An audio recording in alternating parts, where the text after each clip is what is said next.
안녕하세요. 매일 새로운 사연을 전하는 읽어주는 사연 라디오입니다. 구독과 좋아요, 많은 공유 부탁드립니다. 오늘의 사연 시작하겠습니다. 안녕하세요.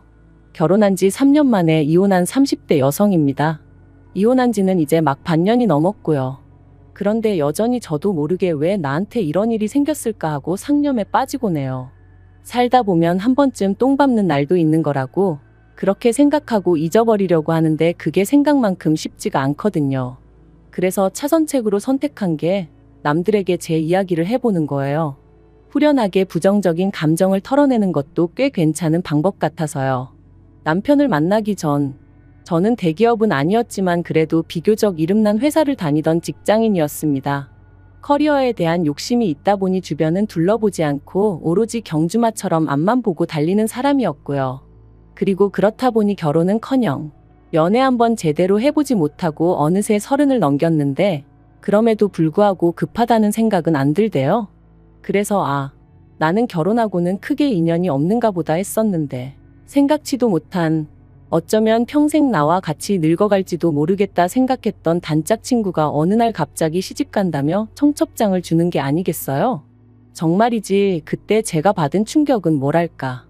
누구보다 빨리 앞으로 달려나가고 있다고 생각했는데 어쩌면 나만 뒤처지고 있었던 건 아닐까 싶은 게 그리고 그때부터 정말 마음이 조급해지더라고요. 나도 더 늦기 전에 내 짝을 만나야 한다 뭐 그런 나름대로 강박이 생긴 것처럼 말이죠. 그런데 그런 제 마음을 제 후배가 눈치라도 챘던 건지 자기가 아는 오빠 중에 너무 괜찮은 사람이 있어서 그런다며 소개팅 자리를 만들어 주었고 그렇게 만나게 된 사람이 남편이었어요. 남편은 당시 식당에서 일을 하고 있었는데 말하기로는 시부모님이 향후 몇 년 이내에 은퇴를 하실 예정이고 그러면 자기가 물려받게 될 거라고 했습니다. 그래서 원래는 주말에만 도와드리곤 했었는데 저와 만나기 얼마 전 아예 회사를 관두고 식당 일에 뛰어들었다고 하더라고요. 그러면서 자기 이야기를 늘어놓는데 솔직히 처음에는 좀 별로다 싶었어요. 제 이야기를 들어주기보다는 자기 얘기를 하기에 바쁜 사람 같았으니까요. 하지만 대화를 좀 더 나눠보니 가족애도 있고 책임감도 있고 속이 깊은 사람 같더라고요. 그래서 남편이 한 번 더 만나고 싶다 했을 때 그러자 했네요. 그리고 그 이후로 몇 번의 만남을 더 갖게 되었고 그 인연이 이어져 부부의 연까지 맺게 되었죠. 남편과 결혼하던 당시 시댁에서 2억을 해주셨고 친정에서도 그와 비슷한 수준으로 지원을 해주셨습니다. 거기에 플러스로 남편은 남편대로 저는 저대로 모아둔 돈이 있었기에 솔직히 부족함이나 어려움 없이 신혼생활을 시작할 수 있었죠. 하지만 모든 것이 원만하게 흘러가는 듯했던 저희 결혼생활이 조금씩 삐그덕거리기 시작한 건 생각지도 못한 신우가 저희의 일상에 등장하면서였습니다. 남편에게는 위로 6살 많은 누나, 그러니까 신우가 있었는데 저는 결혼식 당일을 제외하곤 한 번도 신우와 따로 만남을 가져본 일이 없었어요. 남편이 몇 번이나 자리를 만들어 보려고 했었지만 매번 이런저런 이유로 신우가 약속을 파토냈었거든요. 그리고 솔직히 저는 그런 일들이 몇 번 반복되고 나니 남편에게 말은 못했지만 신우가 나를 싫어하나 뭐 그런 생각도 들대요. 그리고 신우 쪽에서 자꾸 약속을 파토내는데 저라고 그래도 만나요 하고 매달리는 것도 웃긴 것 같고 그래서 뭐 보게 되면 보는 거지 하고 내버려뒀더니 정말 결혼식 당일이나 되어서야 만나게 되었답니다. 그런데 다들 아시겠지만 결혼식 당일에 신부였던 제가 무슨 정신이 있어서 신우를 챙길 수가 있었겠어요? 남편 누나라니까 인사하고 뭐 그게 다였죠. 그리고 신혼여행 다녀와서 시댁에 인사를 갔던 날이었습니다. 어머님이 저더러 집에 가면 신우한테 전화 한 통 해주라면서 결혼식 당일날 제가 자기를 본체만 채 하더라며. 벌써부터 기어오르려고 드는 건지 뭔지 모르겠다. 한두 살 차이도 아닌데 어떻게 윗사람 대우를 안 해주냐 하며 서운해했다대요. 듣고 있는데 정말 황당했습니다. 그런 말을 하는 신우도 그런 신우한테 따끔하게 한마디 해주시진 못할 망정 오히려 말을 전하시는 어머님도 솔직히 얼마나 실망스러웠는지 몰라요. 하지만 그때만 하더라도 이제 갓 시집 온 입장이었던 만큼 제 목소리를 크게 내고 싶은 생각은 없었습니다. 그래서 그냥 어머님 말씀대로 신우에게 전화했고 그날 신경 써드리지 못해서 죄송하다 했더니 자기가 이번만큼은 그냥 처음이라 뭘 몰라서 그랬다 생각하고 넘어가겠다나요? 그런데 지금 생각해보면 애시당초 그때부터 아니다 싶은 건 아니라고 말을 했어야 하는데 제가 너무 순진하고 바보 같았어요. 아무튼 그런 일도 있었지만 그게 저와 남편의 결혼 생활에 어떤 영향을 미쳤던 건 아니었어요. 적어도 저는 그렇게 생각했죠. 하지만 결혼하고 1년쯤 됐을 땐가 신우가 시부모님 댁으로 들어간다고 하더라고요. 그런데 시매부랑 다 같이 들어가는 게 아니라 신우만 시조카를 데리고 들어간다는데 혹시 무슨 일이라도 있는 거냐는 제 질문에 남편은 그런 건 아니고 시매부한테 일이 있어서 당분간 떨어져 지내게 되었다면서 제가 신경 쓸 일이 아니라고 말 그대로 쓸데없는 관심 갖지 말라는 식으로 말을 하는 거예요. 그리고 저희 남편이 저한테 그런 식으로 말을 한 적이 거의 없었거든요. 그래서 좀 놀라기도 했고 어떤 의미로는 정말 더 신경이 쓰이대요. 저한테 꼭 뭘 감추는 것 같았으니까요. 그리고 아니나 다를까 역시나 거기엔 저만 모르던 비밀이 있었어요. 바로 신우의 이혼 소식이었죠. 그리고 그 이혼의 이유가 시매부의 바람이라는 걸 알게 되었을 땐 제가 개인적으로 신우를 어떻게 생각하는지 그걸 떠나서 그냥 신우가 안 됐더라고요. 그리고 그 과정에서 알게 된 게 신우가 시매부랑 결혼하게 된 것도 시매부가 결혼해달라고 열렬히 신우를 쫓아다니고 뭐 그랬던 게 아니라 두 사람이 술 먹다 하룻밤을 같이 보냈는데 신우가 그만 임신을 했었다대요. 그래서 저희 시부모님이 시매부의 부모님더러 내 딸 인생 책임지라며 난리를 쳐서 결국 결혼을 시켰다는데 그 이야기를 듣고 나니까 그동안 어째서 그 두 사람 사이가 제 눈에는 그렇게 위태로워 보였는지 조금은 납득이 가더라고요. 시매부가 신우를 보는 눈에는 애정이 없었거든요. 심지어 명절이나 시부모님 생신처럼 온 가족이 모인 자리에서 무식하다 교양 없다 해가며 대놓고 무시하기도 일쑤였고 아무튼 그런 두 사람이었으니 이혼 소리가 나왔을 때 놀라지 않았던 건 결코 저뿐만은 아니었을 겁니다. 매달 양육비 60만 원씩 받는 조건에 재산이랄 게 없어서 신우 앞으로 떨어진 것도 없었고 그나마 위자료로 700만 원인가 받았다는데 들으면 들을수록 신우가 참으로 짠하대요. 그리고 상황이 그랬으니 시부모님께서 신우더러 시조카를 데리고 집으로 들어오라 하신 거였고요. 그런데 솔직히 여기까지야. 시부모님이 당신들 딸 챙기겠다는데 제가 무슨 말을 할 수 있었겠어요? 저희 친정부모님이라도 그러셨을 테고요. 하지만 제가 이해할 수 없는 건 남편이 보여준 태도였어요. 남편이 도대체 어디서 뭘 듣고 왔는지 자기가 시매부의 역할 그러니까 시조카 아빠 역할을 자처하기 시작했거든요. 남편은 일주일에 6일을 식당에서 일했고 저는 다른 직장인들과 마찬가지로 평일에 일하고 주말에 쉬는 스케줄이었다 보니 저희가 같이 쉬는 날은 일요일 하루가 전부였어요. 그래서 일요일이면 저희는 늘 어디로든 떠났습니다. 서울 근교로 드라이브를 떠나기도 했고 때로는 서울 시내에서 유명한 식당이나 카페를 돌아다니며 연애할 때와 별반 다르지 않은 시간을 보냈죠. 그런데 신우가 시댁으로 들어온 이후로 남편은 걸핏하면 어딜 가든 시조카를 데리고 가고 싶어 했어요. 게다가 장소나 일정도 7살 난 남자아이가 무엇을 좋아하는지에 맞춰지기 시작했달까요? 그리고 저라고 처음부터 반대를 했던 건 아닙니다. 남편이 쉬는 날엔 신우가 식당에 나가서 시부모님을 도와 일을 했으니 제가 생각해도 시조카가 좀 쓸쓸하겠구나 싶어서 처음엔 남편이 하자는 대로 따라줬었죠. 그런데 그렇게 한두 달 시간이 흐르고 나니까 일단 쉬는 날이 쉬는 날처럼 느껴지지가 않았고 이러다 우리 둘만의 시간은 언제 가질 수 있을까 싶은 게 남편에게 점점 서운한 마음이 들더라고요. 또 한편으론 어린애를 상대로 이런 생각을 하는 제 자신이 한심해서 스스로에게 짜증도 많이 났죠. 아무튼 고민 끝에 결국 남편에게 이제 시조카를 데리고 나가는 건 그만했으면 좋겠다고 어렵게 말을 꺼냈습니다. 그런데 남편은 저더러 지금 어린애를 질투라도 하는 거냐며 유치하다 하더니 그러면 저는 혼자 집에 있으라대요. 자기는 어쨌든 시조카가 안쓰러워서 나 몰라라는 못하겠다면서 말이죠. 그리고 전 이런 남편의 반응에 꽤 충격을 받았습니다. 하다못해 저를 어떻게든 달랜다던가 설득을 한다던가 그런 과정도 없이 저랑 시조카 중에 시조카를 딱 선택했다는 자체가 너무 서운했거든요. 그리고 그날 이후로 정말 저는 혼자 집에 남았고 남편은 시조카를 데리고 나가더군요. 그런데 그 상황 자체보다 더 황당했던 건 바로 그 다음 주부터는 신우까지 합세하여 셋이 외출을 했다는 거예요. 사실 신우가 일을 하니까 시조카 혼자 있게 하기가 뭐해서 남편이 데리고 다녀도 뭐라고 안 했던 건데 남편이랑 시조카 그리고 신우까지 누가 보면 셋이서 한 가족인 줄 알게끔 그렇게 주말마다 나가니 어처구니가 없더라고요. 그래서 남편한테 이제 보니 신우도 쉬는 거고 그럼 신우가 시조카를 챙기면 되는 거지 당신까지 같이 나갈 필요가 있냐니까 여자 혼자 애 데리고 다니면 사람들이 무시한대요.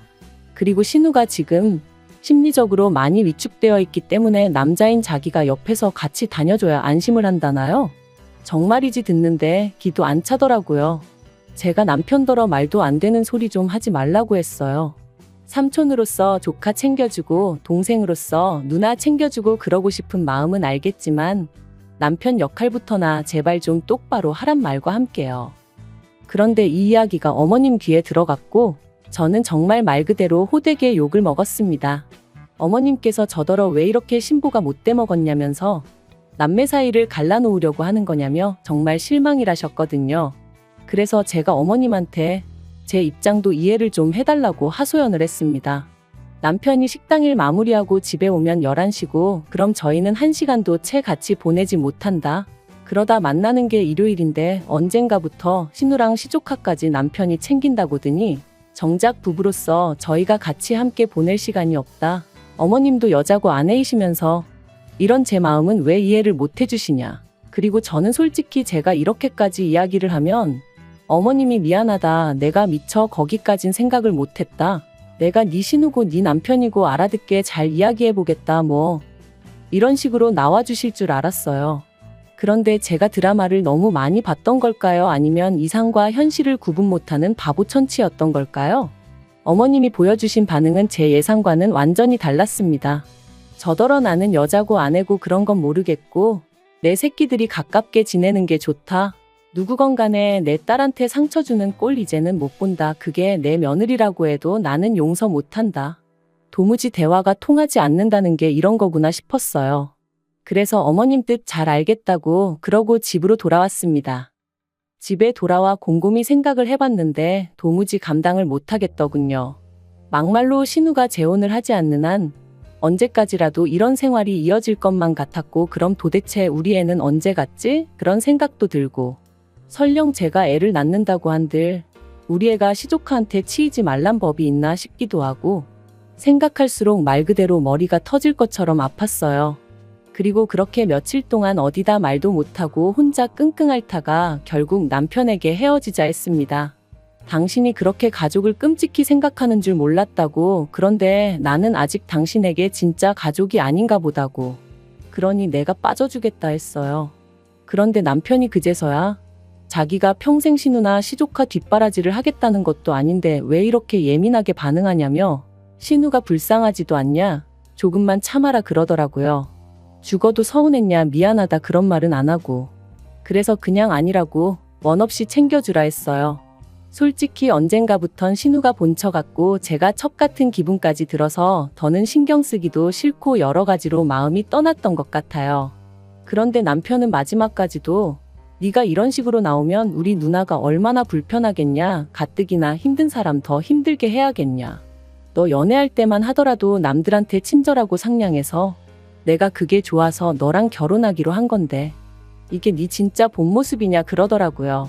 정말이지 그런 말을 짜증스럽게 짓거리는 남편을 보고 있자니 나를 이해해줄 생각은 요만큼도 없구나 싶으면서 완전히 정이 떨어져 버렸죠. 그리고 그렇게 저희는 결국 이혼했습니다. 결혼하고 3년 만에 이혼녀가 된 거죠. 협의 이혼했고 그제서야 어머님이 저더러 너는 왜 이렇게 극단적이니? 네 신우가 너한테 말은 안 해도 속으로 얼마나 고마워하는데 이러니? 이러면 네 신우가 마음이 얼마나 불편하겠니? 그런데 제가 마음을 바꾸질 않으니 이번엔 어머님께선 기어이 내 아들을 이혼남을 만드냐며 저를 가만 안 두겠다 하셨는데 정말이지 그 과정에서 제가 들은 말들은 다시 떠올리기도 싫을 만큼 잔인하고 수준 없고 무식하기 짝이 없었네요. 그래도 뭐 결국 이렇게 남남이 되었습니다. 그리고 지금도 제 선택에 저는 요만큼의 후회도 없어요. 오히려 자유롭게 사람들도 만나고 주말에 늘어지게 잠도 자고 무엇보다 신경 쓰이게 하는 거지 같은 것들이 주변에 없으니 살맛 나는 요즘이랍니다. 한편 이혼 후 남편은 시댁에 들어갔어요. 그러니까 마침내 시댁은 온 식구들이 다시 모이게 된 거죠. 그리고 이건 좀 쓸데없는 소리 같은데 결혼했다가 돌아온 두 자식들을 보고 계신 어머님 아버님은 이제 어떤 기분이실까요? 여전히 어머님 눈에는 가깝게 지내는 남매라서 보기 좋고 서로 돕고 사니 뿌듯하고 그럴까요? 제가 어머님이면 어지간히 속 터질 것 같은데 말이죠. 뭐 아무튼 저와 같은 피해자가 생기지 않도록 두 남매가 오손도손 알콩달콩 평생 서로 의지해가며 살아가길 기도해줘야겠어요. 긴 이야기 들어주셔서 감사합니다. 오늘의 사연은 여기까지입니다. 구독과 좋아요, 알람 설정해주시면 앞으로 더 좋은 사연으로 찾아오겠습니다. 감사합니다. 안녕하세요. 매일 새로운 사연을 전하는 읽어주는 사연 라디오입니다. 구독과 좋아요, 많은 공유 부탁드립니다. 오늘의 사연 시작하겠습니다. 안녕하세요. 결혼한 지 3년 차의 30대 여성입니다. 지금 남편과 함께 미국에 있고요. 그런데 저희가 미국에 있는지 아는 사람은 아무도 없어요. 메신저가 있으니 아예 연락이 다 끊어진 건 아니지만요. 아무튼 이런 상황인데 엊그제 아주버님하고 형님이 쌍으로 연락을 해왔습니다. 어머님이 병원에 입원하셨는데 그래도 자식돌이는 해야 하지 않겠냐며 말이죠. 그리고 그 연락을 받고 나니까 자식돌이가 도대체 뭘까 하고 생각하게 되대요. 어머님은 본인 스스로 어머니 노릇을 하셨다고 생각하시는 건가 묻고 싶기도 하고. 남편하고는 친구의 소개로 만났어요. 그런데 좀 속상한 이야기지만 남편과 제 소개팅은 사실 친구가 좋은 뜻으로 주선해준 자리는 아니었더라고요. 나중에 알게 된 건데 소개팅을 주선해준 친구 생각에 조건이 안 좋은 남자를 소개시켜주면 제가 자존심 상해할 것 같았고 그 꼴이 보고 싶어서 만든 자리였다나요? 유치하죠? 저도 그 친구가 저를 왜 시샘했는지는 지금도 모르겠어요. 그 사실을 알고 나서는 솔직히 곁에 둘 사람이 못 된다는 생각에 제가 연락을 끊었거든요. 하지만 한편으론 그 친구한테 고맙기도 해요. 남편하고 저는 첫눈에 서로에게 호감을 느꼈고 그래서 얼마 지나지 않아 바로 연인 사이가 되었으니까요. 비록 고졸의 기술직, 소위 결혼시장에선 별 볼 일 없는 조건의 남자였지만 사람이 성실하고 진중했어요. 제가 하는 모든 말에 귀 기울여 줄 줄 알고 배려할 줄 아는 따뜻한 사람이었죠. 반면에 저는 솔직히 남편에겐 너무나 처지는 조건이긴 했어요. 다른 무엇보다도 일단 저는 고아였으니까요. 하지만 그렇다고 제가 불행한 인생을 산 것은 아닙니다. 비록 성인이 되기 전까진 줄곧 보육원에서 자랐지만 나름대로 인서울 대학에 진학해 졸업 후에는 어엿한 사회인이 되었으니까요. 하지만 제 자신이 스스로를 어떻게 생각하건 간에 사회는 늘 저를 불쌍하고 어딘가 부족한 사람처럼 대했고 그래서 결혼은 고사하고 연애도 엄두가 나지 않았거든요. 그런데 얼떨결에 하게 된 소개팅에서 남편을 만났고 연애 2년 만에 프로포즈까지 받았으니 이게 꿈인가 생시인가 싶었다니까요. 남편이 저한테 그러더라고요. 자기가 알기로 모아놓은 돈이 1억 정도 있으니 그 돈으로 어디 전세라도 구하면 될 것 같다고요. 저 또한 악착같이 모아놓은 6천만 원 정도가 있었는데 그걸로 혼수도 하고 경차라도 한 대 사면 구색은 갖추고 살 수 있지 않겠나 싶었고요. 그리고 그 이야기만 나누었는데도 벌써 제 앞날에 꽃밭이 놓여진 기분이었어요. 나도 드디어 남들처럼 살 수 있겠구나 하는 생각도 들었고 하지만 프로포즈 받고 2주 만에 시댁에 정식으로 인사를 드리러 간 날 어딘가 조금씩 금이 가기 시작했습니다. 남편은 몸을 쓰는 기술직이었고 기숙사에서 먹고 자며 일을 했어요. 저랑 결혼해야겠다는 생각이 들 무렵부터는 정말 저 만나는 시간, 자는 시간만 빼고 일을 했다 했고요.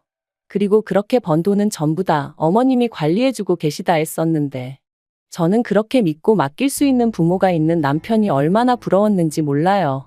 그리고 저도 결혼하면 시부모님을 제 부모님이다 여기고 뭐든지 믿고 맡기고 싶은 마음이었거든요. 하지만 인사를 드리러 간 날 어머님이 정말 별일 아니라는 듯이 일단은 들어와 살라고 하셨습니다. 남편이 그게 무슨 소리냐고 여기서 자기가 출퇴근을 어떻게 하냐면서 그냥 자기 돈을 달라고 하는데도 이런저런 핑계를 대시면서 일단은 합가를 하자는 식으로 말씀을 하셨죠. 그리고 결국 알게 된 사실은 충격적이었습니다. 남편이 근 10년간 벌어왔던 대부분의 돈을 아주버님한테 주셨다고 하셨거든요. 남편에게는 위로 3살 많은 아주버님이 있습니다.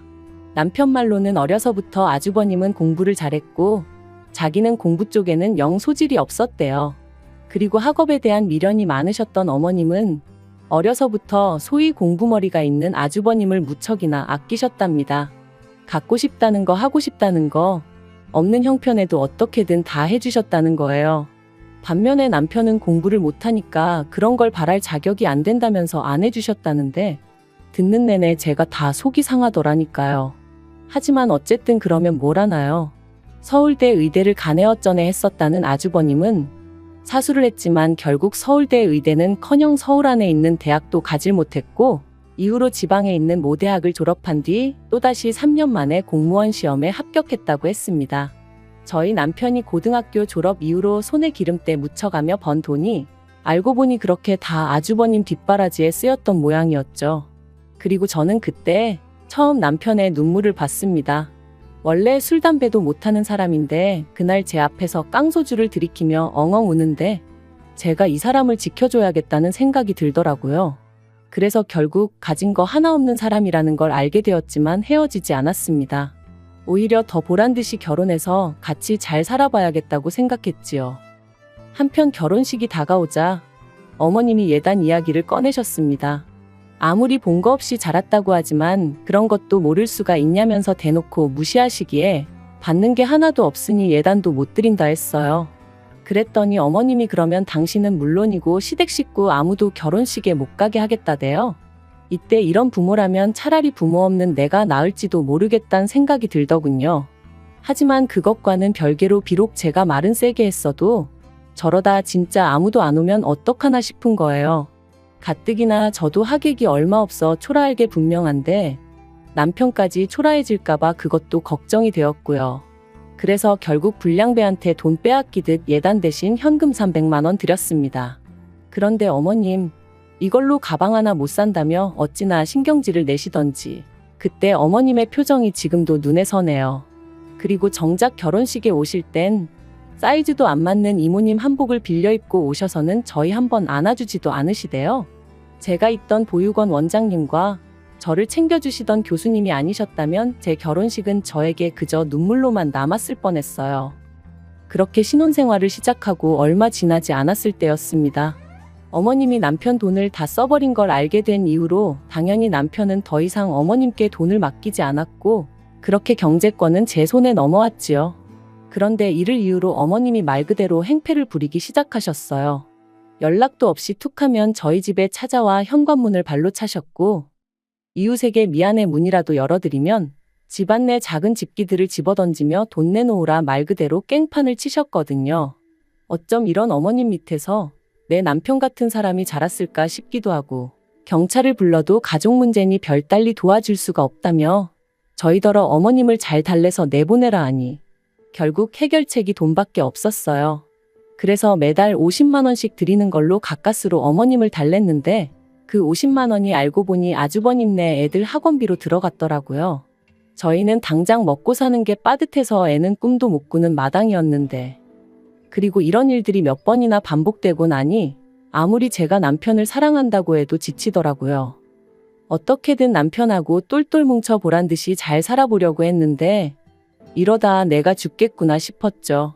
그래서 남편한테 이혼하자고 했어요. 어머님 때문에 더는 못 버티겠다고 차라리 혼자일 때가 나았다고 가족이 아니라 왼수라는 말이 이제 뭔지 정말 알겠다고요. 그랬더니 남편이 자기가 어머님을 버리겠다 하대요.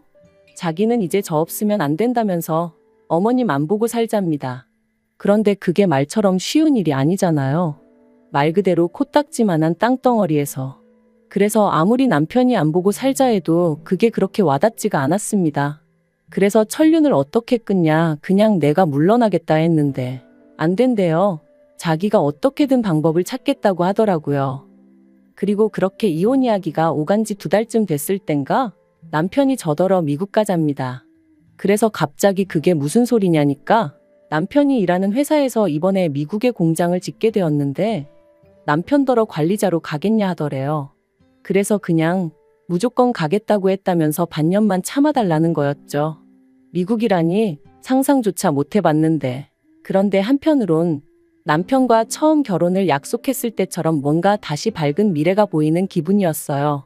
인터넷을 찾아보니 못해도 10시간은 걸린다는데 그럼 어머님이 멋대로 찾아오진 못하시겠지 하는 생각도 들고 숨통이 트이는 기분이었죠. 그리고 올해 초 남편이 말했던 대로 저희는 미국에 나오게 되었습니다. 나오기 3주 전부터 조금씩 짐을 싸기 시작했는데 혹시나 어머님이나 아주버님네가 눈치를 채진 않을까 싶어 얼마나 조심스러웠는지 몰라요. 게다가 저도 스스로 좀 당황스러웠던 게 이렇게 가는 게 정말 맞는 걸까 하는 생각이 들더라고요. 지금이야 남편이 저 없으면 안 된다고 하지만 훗날 저 때문에 어머님하고 연 끊었다, 저 때문에 형하고도 틀어졌다, 그렇게 저를 원망하게 되면 어쩌나 하는 걱정이 되었거든요.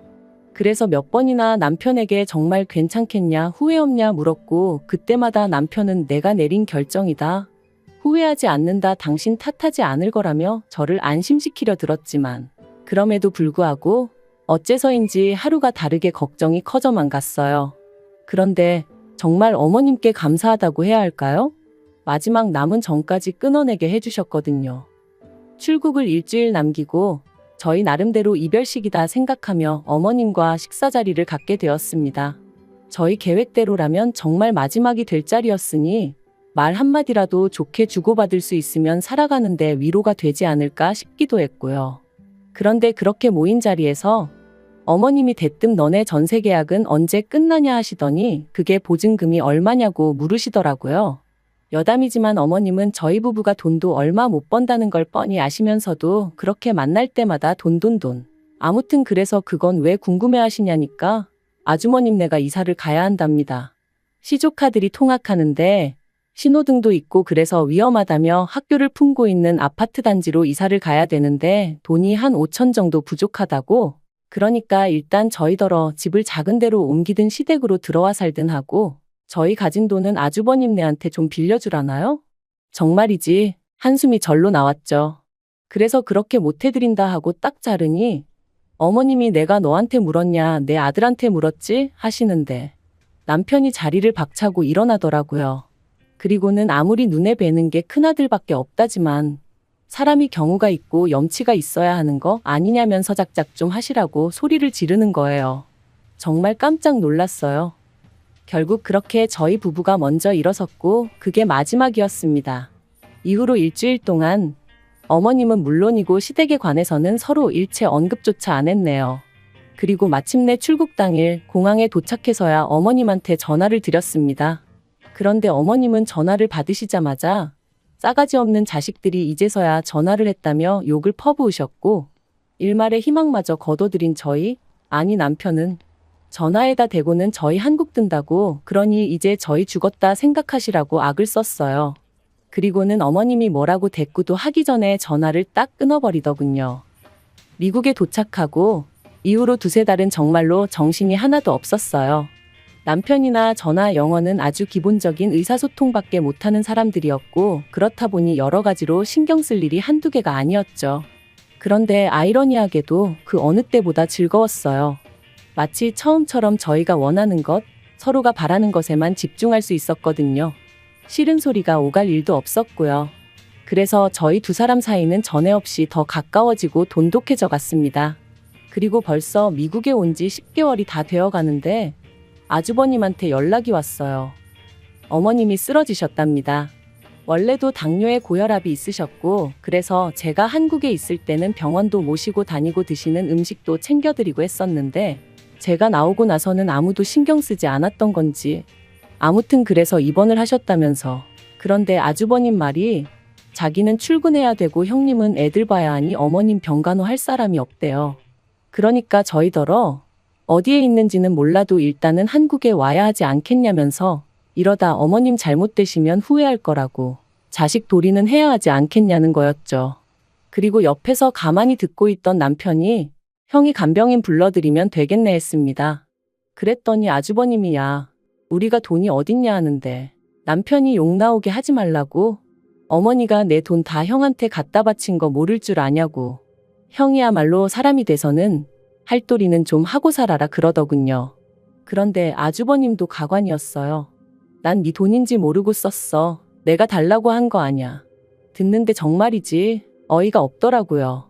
100번 양보해 저희 남편 돈이지 몰랐다고 치면 정말 어머님이 자기한테만 잘해주는 걸로 알고 받았다는 건데 그럼 이럴 때일수록 본인이야말로 더더욱 자식돌이 해야 하는 거 아닌가 싶었으니까요. 그리고 최소한 저희 남편한테 어찌됐든 미안하다 한마디는 하는 게 정상 아닌가요? 그래서 제가 남편더러 그만 얘기하라 했어요. 시간 낭비라고 인간 같지도 않다고요. 그리고 그렇게 전화를 끊고 저희는 둘 다 한참을 말없이 있었습니다. 남편은 씩씩대며 화를 참지 못했고 그런 남편을 보는 제 마음도 편치만은 않았으니까요. 무슨 말을 해야 할지, 위로를 해줘야 하는 건지 같이 화를 내야 하는 건지 그조차 가늠이 되질 않았네요. 하지만 결론부터 얘기하자면 어머님을 뵈러 가지는 않기로 했어요. 아무리 부모 자식 간이라고 해도 서로 간의 믿음이라던가 추억이라던가 그런 게 있어야 하는데 남편이 말하길 자기가 아무리 생각을 해봐도 그런 게 없답니다. 그러니 자기도 더는 뭘 해드리고 싶은 생각이 눈꼽만큼도 안 들고 솔직히 말해서 어머님이 병원에 계시다는 이야기를 들었어도 별로 걱정이 되질 않는다대요. 오히려 그 일로 아주버님이 저러고 나오는 게 꼴보기 싫을 뿐이라면서. 그리고 저는 이런 이야기를 듣는 동안 그래도 제가 명색이 며느리인데 모자간의 관계 회복을 위해서라도 나서는 게 맞지 않나 하는 생각도 하긴 했습니다만 결국엔 안 하기로 마음먹었어요. 나선다고 누구 하나 좋은 소리 해줄 것 같지도 않고 설령 해준다고 해도 그거 듣자고 제가 또 스트레스를 받을 걸 생각하니 엄두가 나지 않았거든요. 물론 남편이 저랑 한마음 한뜻이기에 이런 결정도 내릴 수 있었던 거지만요. 아무튼 지금은 남편하고 알콩달콩 오순도순 잘 지내고 있고 그래서 살만 납니다. 그리고 저에게 딱 한 가지 소원이 있다면 앞으로도 지난 2년, 지난 세월은 있고 지금처럼만 행복하게 지낼 수 있으면 좋겠다는 것뿐이에요. 긴 이야기 들어주셔서 감사합니다. 오늘의 사연은 여기까지입니다. 구독과 좋아요, 알람 설정해주시면 앞으로 더 좋은 사연으로 찾아오겠습니다. 감사합니다. 감사합니다. 감사합니다. 안녕하세요. 매일 새로운 사연을 전하는 읽어주는 사연 라디오입니다. 구독과 좋아요, 많은 공유 부탁드립니다. 오늘의 사연 시작하겠습니다. 안녕하세요. 내년 3월에 결혼을 앞두고 있다가 결국 며칠 전 파혼한 여성입니다. 저도 남들처럼 연애하다 자연스레 결혼으로 이어져 봄날에 신부가 되는가 했더니 쉬운 일이 없네요. 그래도 공부나 사업은 제가 노력하는 만큼 어느 정도는 결과가 나와줬는데 결혼은 저 혼자 열심히 한다고 되는 일이 아니라 그런 거겠죠. 아무튼 일단 가까운 사람들에게만 성격 차이로 결혼을 못하게 될 것 같다고 운을 띄워놓긴 했어요.